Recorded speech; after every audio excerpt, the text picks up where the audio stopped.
वालेकुम, welcome to bio forever. Dear students, आज हम स्टडी करेंगे कंट्रोल एंड कोऑर्डिनेशन की। आज के वीडियो में सिर्फ हम कंट्रोल एंड कोऑर्डिनेशन का इंट्रोडक्शन यानी पार्ट 1 ही देखेंगे।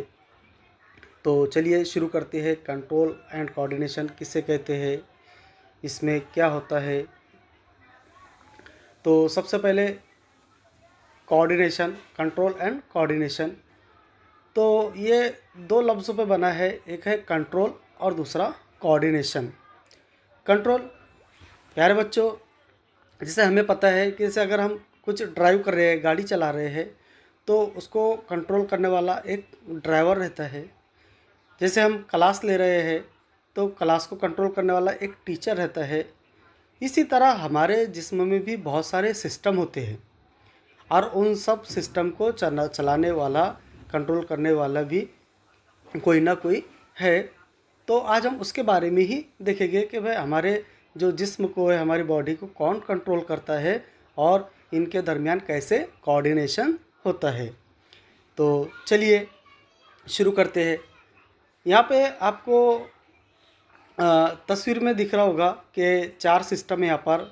जैसे डाइजेस्टिव सिस्टम, डाइजेशन का एक फ़ोटो है। रेस्पिरेशन, तीसरा है ट्रांसपोर्टेशन और चौथा है एक्सक्रीशन। प्यारे बच्चों, ये चारों सिस्टम जो है तो हमारे लिए बहुत ज़रूरी है। जैसे मिसाल के तौर पर डाइजेशन, वह हम अगर हमारी बॉडी, हमारे खलियात को ज़िंदा रहना है तो उसके लिए उनको क्या लगेगी, ग़िज़ा लगेगी। और ग़िज़ा कैसे हासिल होगी, डाइजेशन के थ्रू हासिल होगी। यानी कोई चीज़ हम खा रहे हैं, कोई फूड हम खा रहे हैं तो वो डाइजेस्ट होगा। डाइजेस्ट होने के बाद उसकी तवानाई की शक्ल में वो खलियात को मिलेगा, बराबर। इसके बाद रेस्पिरेशन, तो रेस्पिरेशन ये भी ज़िंदा रहने के लिए बहुत ज़रूरी है, क्योंकि हम क्या करते हैं, गैसेस का हमारा जिस्म तबादला करता है, ऑक्सीजन लेता है और कार्बन डाइऑक्साइड खारिज करता है। ट्रांसपोर्टेशन, जो हमने ग़िज़ा खाए वो डाइजेस्ट होने के बाद ट्रांसपोर्ट होती है, यानी वो ब्लड के ज़रिए जिस्म के पूरे खलियात तक मुंतकिल होती है। उसके बाद है एक्सक्रीशन, कि जितना हमारे बॉडी को न्यूट्रिएंट्स होना, वो न्यूट्रिएंट्स ग़िज़ा से हमारा जिस्म हासिल कर लेता है और बाकी का जो वेस्ट मटेरियल है तो एक्सक्रीशन के ज़रिए बाहर खारिज हो जाता है। अब ये चारों सिस्टम कैसे काम करते हैं, इनको कौन कंट्रोल करता है ना। जैसे मिसाल के तौर पर जब डाइजेशन होता है, जब हम खाना खाते हैं तो हमारा जो ब्लड का फ्लो है तो पूरा वर्क जो है तो वो डाइजेशन पर करता है, यानी प्रॉपर डाइजेशन होना चाहिए, दूसरे वर्क को वो रोक देता है। रेस्पिरेशन, जैसे मिसाल के तौर पर जब रेस्पिरेशन का अमल होता है तो उस वक्त पूरे जो ऑर्गन्स है तो वो रेस्पिरेशन के तरफ मुतवज्जे होते हैं। जैसे मिसाल के तौर पर हम चल रहे हैं, चलते चलते अचानक से अगर कोई हम पर वार कर रहा है या फिर जैसे कुत्ता भौंक रहा है तो उस वक्त हमारा जो है हार्ट बीट क्या हो जाता है, बढ़ जाता है ना।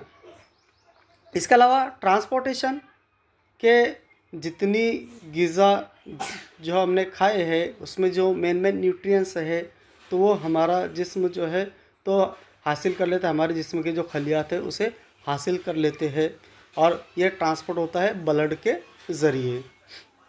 उसके बाद जो बचा हुआ मादा है तो एक्सक्रीशन के ज़रिए क्या होता है, खारिज हो जाता है।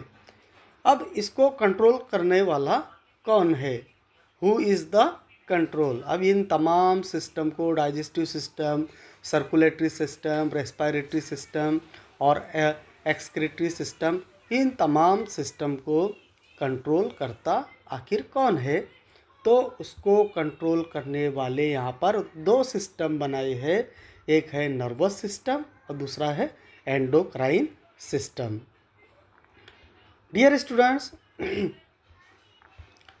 पहले हम देखेंगे कि भाई नर्वस सिस्टम क्या है और ये हमारे जिस्म में कैसे काम करता है। तो हमारे जिस्म में नर्वस सिस्टम जो है, तो जिसे हम कहेंगे इलेक्ट्रिकल नर्व जो रहते हैं, जो दिमाग से स्पाइनल कॉर्ड और स्पाइनल कॉर्ड से पूरे जिस्म में ये फैलते हैं। अब ये जो है तो सेल सिग्नलिंग का काम करते हैं। जैसे मिसाल के तौर पर कोई हम हाथ से कोई चीज़ पकड़ रहे हैं तो हमारे जो हाथ के रिसेप्टर्स है वो वर्क करेंगे, वो सिग्नल दिमाग तक दे पहुँचाएगी, फिर दिमाग वापस उसका अमल करेगा, उसको वापस सिग्नल देगा और इस तरीके से हम उसका वर्क अंजाम देंगे। इसके अलावा नर्वस सिस्टम जो है तो पूरे आज़ा से दिमाग तक मालूमात को ले जाने का काम करता है और फिर दिमाग से पूरे आज़ा तक, यानी जो जो आज़ा हमारे काम कर रहे हैं उन तक वो फंक्शन को पहुंचाने का काम करता है। लेकिन ये पूरा कंट्रोल कोऑर्डिनेशन नर्वस सिस्टम पर डिपेंड नहीं है, उसका दूसरा पार्ट भी है, एक है दूसरा एंडोक्राइन सिस्टम। तो प्यारे बच्चों, हमें पता है कि हमारे जिस्म में कुछ ग्लैंड्स है, गुदूद है, एंडोक्राइन ग्लैंड्स और एक्सोक्राइन ग्लैंड्स। अब ये जो है तो हार्मोन का सिक्रीशन करते हैं।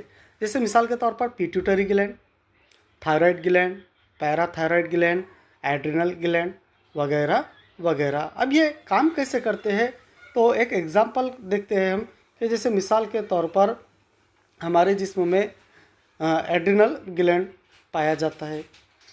अब अचानक से जब कोई जानदार वगैरह अपने पर हमला करता है, या जैसे मिसाल के तौर पर कोई कुत्ता अचानक से हम चल रहे हैं और वो भौंक रहा है, तो एड्रिनल ग्लैंड जो है तो एड्रेनलिन को सिक्रेट करता है और जैसे एड्रेनलिन को सिक्रेट होता है तो ब्लड का फ्लो है तो हमारे पैरों में, हाथों में ये इसका फ्लो क्या हो जाता है, बढ़ जाता है। अब यहाँ पर जो है तो दिमाग दो डिसीज़न लेता है, एक तो भाग जाओ या फिर एक तो दूसरा डिसीजन ये रहता है कि भाई कुत्ते की तरफ उसको मारने की उसको कोशिश करो, यानी अपने आप को बचाने की कोशिश की जाती है। तो इस तरीके से यहाँ पर नर्वस सिस्टम और एंडोक्राइन सिस्टम जो है तो ये कंट्रोल एंड कोऑर्डिनेशन का काम अंजाम देते हैं। देखिए कि हम नर्वस सिस्टम क्या है। तो the main job of nervous system is to carry signal to and from various parts of the body. अब नर्वस सिस्टम का काम क्या है प्यारे बच्चों? नर्वस सिस्टम का काम है कि पूरे जिस्म से सिग्नल को दिमाग तक पहुंचाना। अब ये अलग अलग अज़ा के ज़रिए होता है। जैसे मिसाल के तौर पर पैरों के ज़रिए, हाथ के ज़रिए, आँख के ज़रिए, नाक के ज़रिए हमारे जिस्म में अलग अलग ऑर्गन पर अलग अलग रिसेप्टर्स पाए जाते हैं। जैसे आँखों में जो है तो फोटो रिसेप्टर्स होता है, ज़ुबान में जो है तो टेस्ट रिसेप्टर्स होता है ना। इसी तरह कान में ऑल्फैक्टरी रिसेप्टर होते हैं। यह रिसेप्टर जो है तो सिग्नल के ज़रिए मालूमात को दिमाग तक पहुंचाने का काम करते हैं। जैसे मिसाल के तौर पर कोई हमारा नाम लेकर पुकार रहा है तो हम उसकी तरफ क्या होते हैं, मुतवज्जे होते हैं कि भाई किसने हमारा नाम लिया। तो जैसे कोई हमारा नाम लेता है तो वैसे ही जो हमारे ऑल्फैक्टरी लोब्स वगैरह रहते हैं, जो हमारे कान के जो रिसेप्टर्स रहते हैं वो दिमाग तक सिग्नल को ले जाते हैं। जैसे मिसाल के तौर पर क्लास में अगर कोई टीचर बच्चे को सवाल पूछ रहा है कि भाई आप जवाब दीजिए, तो सिर्फ वही बच्चा खड़े रहता है और वही बच्चा जवाब देता है, क्योंकि उसे पता है कि भाई अपना नाम ये है। उसका जो रिसेप्टर्स है उसके दिमाग तक सिग्नल को ले जाता है और फिर दिमाग उसका जवाब देता है, वापस फिर वो खड़े रहता है और वो जवाब देता है। इस तरीके से नर्वस सिस्टम जो है तो सिग्नल को कैरी करता है और हमारे दिमाग तक उसको पहुंचाता है और दिमाग उसके जवाब में उसका जवाब तैयार करता है। प्यारे दोस्तों, नर्वस सिस्टम जो है तो इसमें जो है तो न्यूरॉन्स के बंडल्स पाए जाते हैं। न्यूरॉन जो है तो नर्वस सिस्टम की बुनियादी इकाई है। चलिए हम न्यूरॉन देखते हैं। न्यूरॉन एक सेल है जिसमें जिसका जो है नर्वस सिस्टम की फंडामेंटल यूनिट है या बुनियादी इकाई है, अभी मैंने आपको बताया है। न्यूरॉन जो है तो 3 हिस्सों पर मुश्तमिल होता है। पहला हिस्सा इसका रहता है सेल बॉडी। सेल बॉडी में न्यूक्लियस वगैरह पाया जाता है। दरमियानी हिस्सा रहता है इसका एक्सॉन, और तीसरा हिस्सा रहता है इसका डेंड्रॉन। इस तरीके से न्यूरॉन्स जो है सिग्नल को, केमिकल सिग्नल या न्यूरोट्रांसमीटर को ट्रांसफ़र करने का काम भी ये न्यूरॉन करते हैं।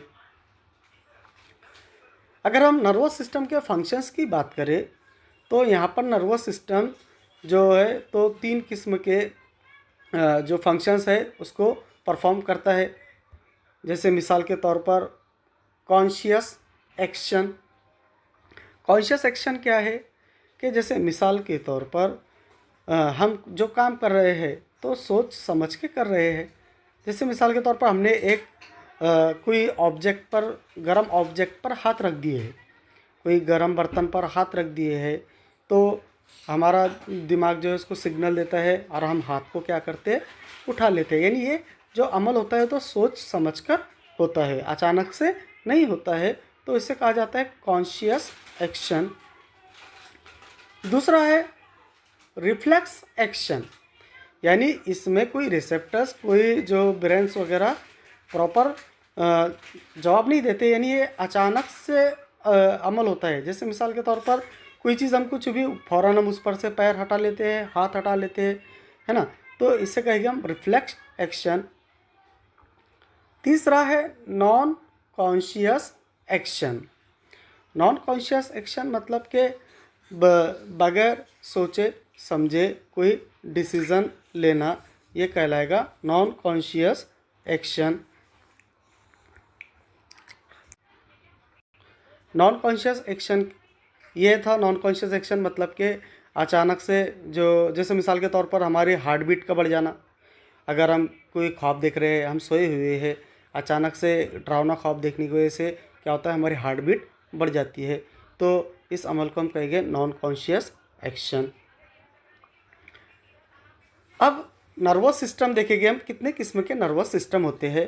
तो यहाँ पर नर्वस सिस्टम 2 किस्म के होते हैं। एक है पेरिफेरल नर्वस सिस्टम और दूसरा है central nervous system. Central nervous system जो हमारे ब्रेन से स्पाइनल कॉर्ड तक रहता है, यानी इसमें जो है तो 2 ऑर्गन का शुमार होता है, ब्रेन का और दूसरा है स्पाइनल कॉर्ड का। उसके बाद है पेरिफेरल नर्वस सिस्टम।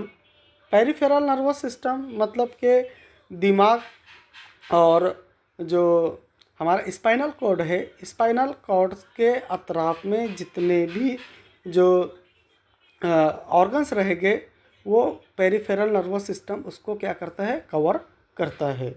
और जो सेंट्रल नर्वस सिस्टम है तो उसको कवर करता है ब्रेन और स्पाइनल कॉर्ड। ब्रेन 3 किस्म के होते हैं, फोर ब्रेन, मिड ब्रेन और हाइंड ब्रेन। तो चलिए देखते हैं पहले peripheral nervous system. Peripheral nervous system, इसमें जो ऑर्गन्स होते हैं, कुछ रिसेप्टर्स होते हैं और कुछ मोटर होते हैं। अब रिसेप्टर क्या काम करते हैं, जैसे मिसाल के तौर पर कोई चीज़ को हम हाथों से पकड़ रहे हैं तो हमारे हाथ में रिसेप्टर्स मौजूद है। वो रिसेप्टर्स जो है तो इन्फॉर्मेशन को दिमाग तक ले जाएंगे, फिर दिमाग उसको वापस उसका जवाब देगा और हम वो काम को अंजाम देंगे, तो इसे हम कहेंगे रिसेप्टर्स। मोटर कहते हैं हरकत को, जो काम हम कर रहे हैं तो उसका जो दिमाग हमको सिग्नल दे रहा है तो उसके ज़रिए हम क्या करते हैं, हरकत करते हैं। उसके बाद है रिसेप्टर नर्व। तो यहाँ पर 4 किस्म के रिसेप्टर नर्व है जो दिमाग तक इन्फॉर्मेशन या मालूमात को, सिग्नल को ले जाने का काम करते हैं। सबसे पहले है ऑप्टिक नर्व। ये हमारे आँखों में पाए जाते हैं। ऑप्टिक नर्व ये जो है तो जो हम चीज़ देख रहे हैं तो वो देखने के काम को अंजाम देते हैं। दूसरा है ऑडिटरी नर्व। ये जो है तो हमारे कान में पाए जाते हैं, जैसे ये सुनने का काम अंजाम देते हैं। तीसरा है ऑल्फैक्टरी नर्व। ये जो है तो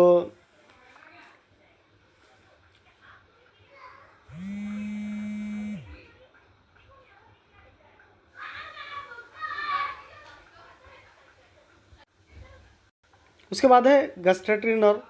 ये जो है तो हमारे ज़ुबान पर पाया जाता है, टेस्ट का काम करता है। उसके बाद रिसेप्टर नर्व। तो more technically receptor nerves are the following types. अलग अलग किस्म है इसके रिसेप्टर नर्व के। For example thermo receptor. तो यहाँ पे रिसेप्टर नर्व है, पहला थर्मो रिसेप्टर्स, दर्जा हरारत वगैरह के लिए। Mechano receptors, noci receptors, photo receptors और कीमो रिसेप्टर्स। उसके बाद मोटर न्यूरॉन। मोटर न्यूरॉन भी दो किस्म के होते हैं, पहला है अपर मोटर न्यूरॉन और दूसरा है